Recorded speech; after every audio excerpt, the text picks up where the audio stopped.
ಬೆಂಗಳೂರಿನಲ್ಲಿ ಕಾಂಗ್ರೆಸ್ ಬಿಜೆಪಿ ಮಧ್ಯೆ ಈಗ ಪ್ರತಿಮೆ ಪಾಲಿಟಿಕ್ಸ್ ನಡೀತಾ ಇದೆ.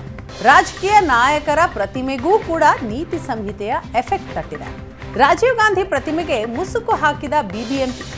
ಬೆಂಗಳೂರಿನ ಮಲ್ಲೇಶ್ವರಂ ಬಳಿಯ ರಾಜೀವ್ ಗಾಂಧಿ ಪ್ರತಿಮೆ 25 ವರ್ಷಗಳ ಹಿಂದೆ ನಿರ್ಮಾಣ ಮಾಡಿರೋ ಪ್ರತಿಮೆ ಮತದಾರರ ಮೇಲೆ ಪ್ರಭಾವ ಬೀರತ್ತೆ ಅಂತ ದೂರು ಹೋಗಿದೆ. ಚುನಾವಣಾ ಆಯೋಗಕ್ಕೆ ದೂರು ನೀಡಿದ್ದ ಬಿಜೆಪಿ ನಾಯಕರು ಕಳೆದ ರಾತ್ರಿ ಪ್ರತಿಮೆಗೆ ಬಟ್ಟೆಯಿಂದ ಬಿಬಿಎಂಪಿ ಮುಚ್ಚಿದೆ. ಬಿಬಿಎಂಪಿ ಅಧಿಕಾರಿಗಳ ನಡೆಗೆ ಈಗ ಕಾಂಗ್ರೆಸ್ ಖಂಡಿಸ್ತಾ ಇದೆ. ರಾಜೀವ್ ಗಾಂಧಿ ಪ್ರತಿಮೆ ಮುಸುಕು ಖಂಡಿಸಿ ಪ್ರತಿಭಟನೆ ನಡೆಸಿತು.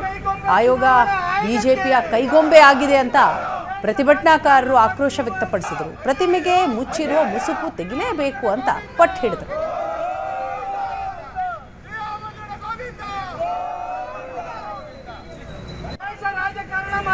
ಬಿಜೆಪಿ ಸರ್ಕಾರಕ್ಕೆ ದೇಶ ರಾಜಕಾರಣ ಮಾಡುತ್ತಿರುವ ಬಿಜೆಪಿ ಸರ್ಕಾರಕ್ಕೆ ಬಿಜೆಪಿಯ ಕೈಗೊಂಬೆ ಚುನಾವಣಾ ಆಯೋಗಕ್ಕೆ ಬಿಜೆಪಿಯ ಕೈಗೊಂಬೆ ಚುನಾವಣಾ ಆಯೋಗಕ್ಕೆ ದೇಶ ರಾಜಕಾರಣ ಮಾಡುತ್ತಿರುವ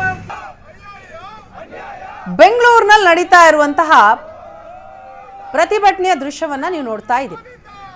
ಬೆಂಗಳೂರಿನ ಮಲ್ಲೇಶ್ವರಂ ಬಳಿ ರಾಜೀವ್ ಗಾಂಧಿ ಪ್ರತಿಮೆ, ರಾಜಕೀಯ ನಾಯಕರ ಪ್ರತಿಮೆಗೂ ಈಗ ನೀತಿ ಸಂಹಿತೆಯ ಎಫೆಕ್ಟ್ ತಟ್ಟಿದೆ. ಹಾಗಾಗಿ ಕಾಂಗ್ರೆಸ್ ಒಂದ್ ಕಡೆ ಪ್ರತಿಭಟನೆಯನ್ನ ಮಾಡ್ತಾ ಇದೆ.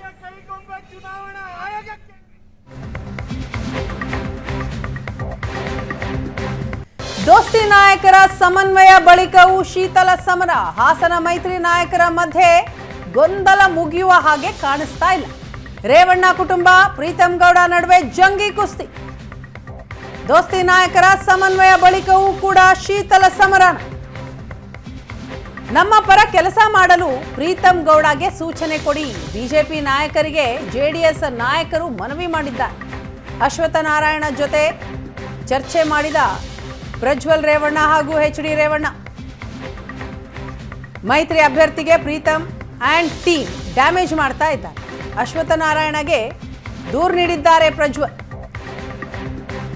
ಯಡಿಯೂರಪ್ಪ ವಿಜೇಂದ್ರ ಅವರನ್ನೂ ಕೂಡ ಭೇಟಿ ಮಾಡಿ ದೂರು. ನನ್ನ ಸೋಲಿಸಿದವರ ಜೊತೆ ಹೇಗೆ ಕೆಲಸ ಮಾಡಲಿ ಅಂತ ಪ್ರೀತಂ ಗೌಡ ಹೇಳ್ತಾ ಇದ್ದಾರೆ. ಜೆಡಿಎಸ್ಗೆ ತಲೆನೋವಾಗಿದೆ ಈಗ ಪ್ರೀತಂ ಗೌಡ ಅಂಡ್ ಟೀಮ್ನ ನಡೆ. ಜೆಡಿಎಸ್ ನಾಯಕರ ಜೊತೆ ಕೆಲಸ ಮಾಡೋದು ಅನುಮಾನ ಅಂತ ಹೇಳಲಾಗ್ತಾ ಇದೆ.